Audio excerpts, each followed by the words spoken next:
I don't know. The village used to go around and pick up yard waste. We used to do it twice during the springtime, just to minimize debris. Yeah. But we haven't done it since before the fires. Would somebody like to put a motion forward to suggest I'll- April 12th? I don't know. Sure, I'll put a motion forward that staff reply and that we choose April 12th. Our date for this. So the yard waste cleanup event. Okay. Seconder, thank you, Councillor Michelle. Any comments regarding that? Great idea. Representatives, okay, all those in favor? Carried, thank you. Thank you, staff. Yeah. We'll move on then to the second item for correspondence, which is a letter that we received. This is where we amended the agenda to include the letter from Jeannie and Tim. So we have that letter for information. May I make a motion? Sure. So I guess for people watching, there's a little bit of background. They might not have seen it in the agenda. There was a backup in one of our residents from the sewer over the holidays, and they had to clean on Christmas Day. And I know in the letter they infer that they will be invoicing, I think, the village for their time is how it's put. I don't have it in front of me, but basically they're looking for compensation for their time. And I wholeheartedly agree that they should be compensated for cleaning up sewer on Christmas Day. From talking to people in Public Works, even though they are the first home on the sewer line, there were so many properties above it that could have flushed things or caused the backup. And I think it's unreasonable to think that our What would your residents- motion? My motion is to reimburse the writer for $500 for cleanup fees for their efforts on Christmas Day. Do I have a Is seconder? there a seconder for that? Sorry. Is there a seconder for that motion? Or a better idea? I had a different motion in mind. Please. I would like to receive the invoice from, So as promised. is there, And so then to determine- discuss, we'll need a seconder. I'll second that. Okay, you've already put a motion on, you've put a motion. I'd like We to didn't- withdraw we my didn't have a motion. Seconder? Okay, you'll withdraw your motion. Okay. Okay, I like Noni said. And so my motion would be that when staff receive an invoice that, Discuss. that they, what do we want to do? Do we need to, I know, I hate to get involved in telling the staff how to deal with an invoice. But right. do we want them to consider it and to be fair in compensating? It sounds to me like. Yeah. So that's your motion, so a seconder would be. Seconded. Second, now other conversation and comments. Councillor Lightfoot. I know it's happened historically, occasionally. Yeah. It's something we want to make sure is avoided as much as possible. Mhm. But I don't really understand exactly what happened from the information that was shared. So perhaps staff can get a better understanding of the procedure and the details. No, when you can't do anything without an invoice either, so. No. More I information. do know that our staff spoke with the owners and the writers of the letter, and I'm not sure if invoice was discussed at all. I'm just wondering, Diane, do you have any comment on what, I know you had a conversation with them? following the Yeah, incident? I spoke with Yeah. them shortly after the email had come in, and we went back and forth a little bit, and I provided some information and some photo follow-up to the property owner. And when we spoke, we didn't discuss compensation at all. The topic wasn't raised. And so I provided her with the information. She said, thank you very much. And that was sort of the end of it. So, and then it came back about a month after that. We had been requested to contact her and see if she wanted her letter to come into the council package. Okay. Yeah, I personally, I feel for anyone who has any kind of sewer issues, and I know even there was people up on Loring or Ponderosa, before we were elected, that had some major sewer issues, and it was the village's fault as to what happened, and flooding in the house that they had to clean up, and nothing happened. So I just worry about setting a precedent of paying Because because I can tell you, Christmas 2019, I was doing the same thing. My daughter's grad in 2020, I was doing the same thing, and I wasn't compensated. I mean, But you should have been. and we Maybe. haven't had a formal request for It does say that compensation. in the letter. It does actually. That's not the letter. I don't have the letter printed The up. letter asks for compensation. Yeah, but it says there. To be invoiced. Invoice, it Yeah. doesn't say compensation. She was going to So invoice, that's my problem.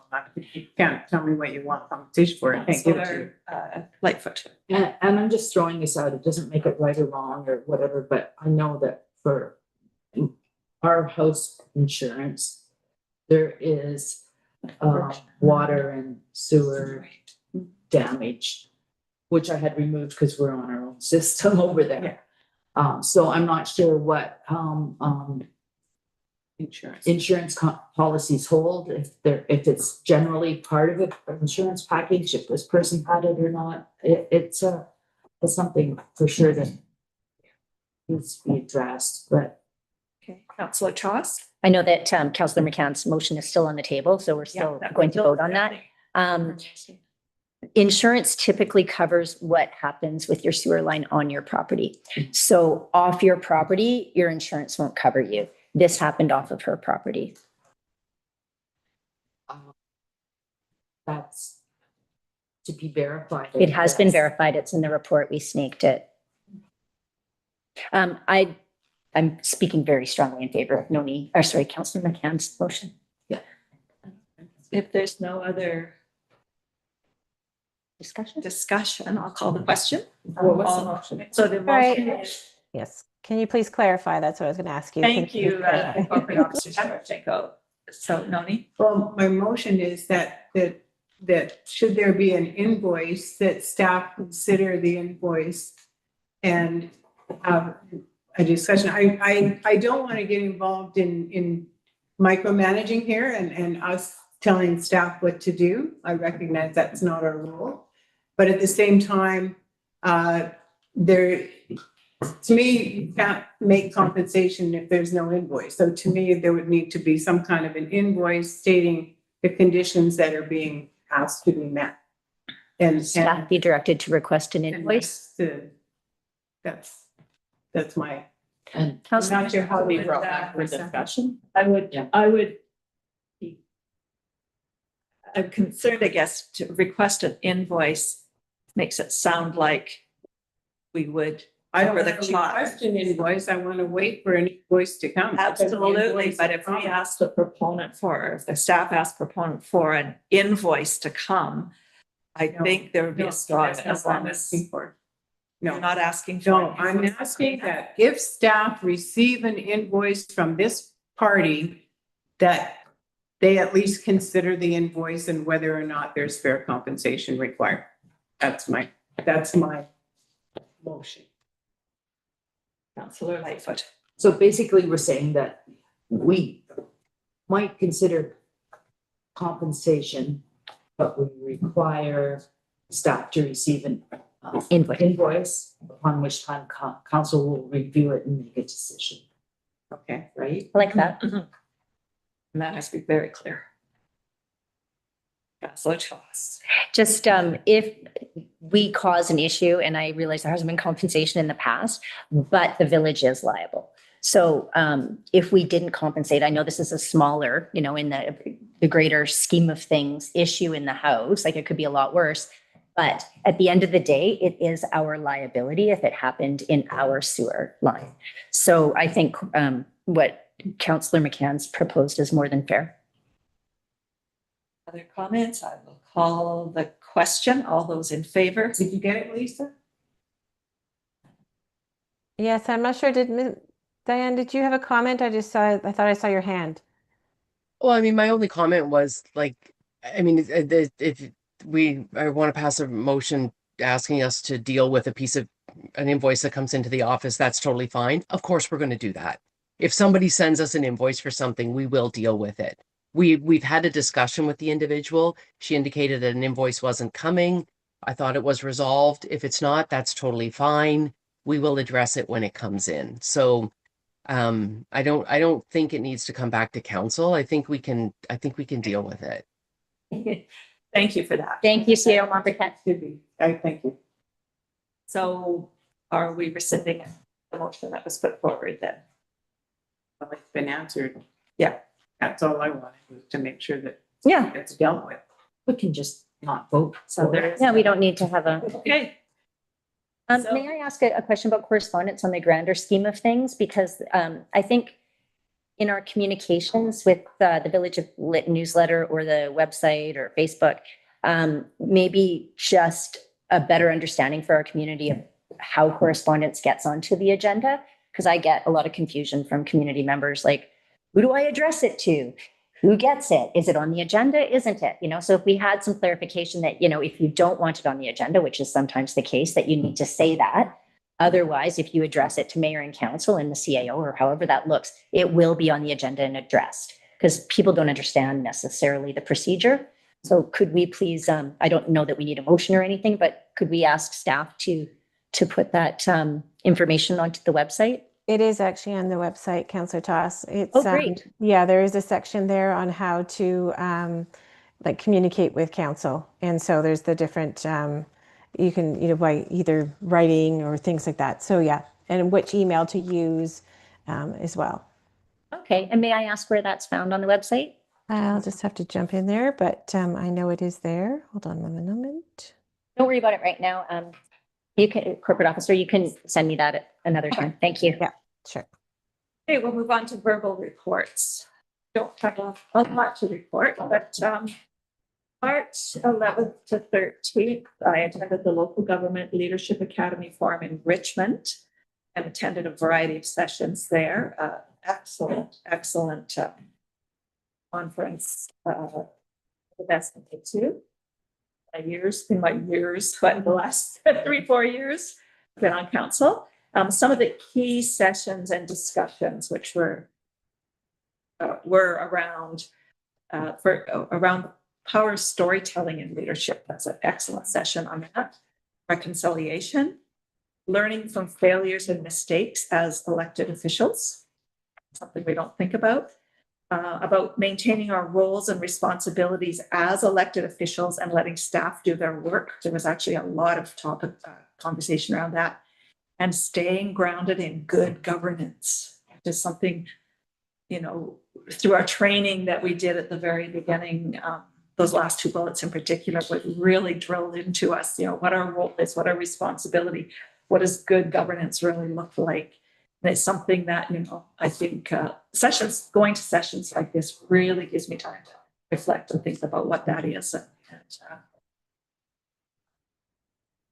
Yeah, it was excellent. Oh, I didn't finish it. I was too excited about that. And then, of course, just as valuable as the sessions was the networking. So I did have lots of conversations with other mayors and councillors from many municipalities, particularly small ones throughout BC. On March 17th, the Office of the General released the report on the BC provincial government's response to Lytton after the fire. And that afternoon, following day, I had a multitude of interview requests from the media. On March 19th, I attended the Lytton Museum AGM, where their new committee was elected, and they are getting things in place to move forward, which is really great to see. So that's my report. Councillor Toss. Thank you, Mayor O'Connor. There was a ton of meetings, like last week wasn't too bad, but the week before that, I felt like it was just crazy with the OCP and everything. But I'm not going to talk about that. I'm just going to touch on the Auditor General's report, just because I have a different take on it than perhaps the rest of council. And I just wanted to make sure that in my report, I made my stance clear, because I do not feel that it was a fair report. And on all 3 bullets that the auditor brought forward about, you know, that they didn't have the the idea they didn't understand that 6 people couldn't run the village when myself and Mayor O'Connor had actually put a petition forward to the Minister of Municipal Affairs and asking for help. The two on I won't get into the partnerships because that's a very touchy subject, but I feel the village has tried very, very hard to forward reconciliation, and to say otherwise is disingenuous. And the lack of oversight, the fact, and I can go into each of these, but the lack of oversight and the 60 million for recovery and all this missed money. Well, I've been privy to everything that's been going on since 2021, and especially since I've been on council. And it's my understanding we know where every dime went. We know where, 20 million or something went to Amazon. We know 10 million or so went to BW. We know this and that. We actually know where the money went. So to insinuate that the village lost tens of millions of dollars feels a bit like propaganda to me from the provincial government. I'm extremely upset with the report. I do not think it was fair to our village whatsoever. And it was not, we did not have the opportunity. I had emails begging to be part of the conversation and be interviewed by the Office of the Auditor General. I think you were interviewed, Mayor O'Connor. Was anyone else interviewed? No. So I begged. With your report. That is my report, but I'm extremely disappointed with how this report has been presented and the contents of it. And I will be following up with the auditor. Thank you. Councillor McCann. Thank you. It was a much quieter couple of weeks, actually. I thought I didn't have to answer a whole bunch of interview questions. It was good for me. But I was at the March 11th infrastructure session for the OCP, which was I think we expected it to be a smaller gathering, and it was, but nonetheless, really wholesome conversations, I thought. And then on the 18th, I went to the Fire Smart Collaboration meeting, which was also a smaller group that things kind of take a little bit of a slump. And I made it to the coffee with the mayor for a couple of Mondays as well. My general comments are basically about how quiet the village was the last week, with so many families attending the junior all-nation basketball tournament in Langley. When we take that many people out of our community, it gets pretty quiet around here. My goodness, and other people were going on holidays. So I'd like to just say congratulations to all of those families who took part and represented the Cochin community. And as a former coach, I raise my hands to acknowledge the time and commitment that all those people and their children put in to have that opportunity and kind of feel the good feelings that came back home with everyone. I think was really nice to see. So that's my report. Thank you. Thank you. Councillor Michelle. Nothing to report.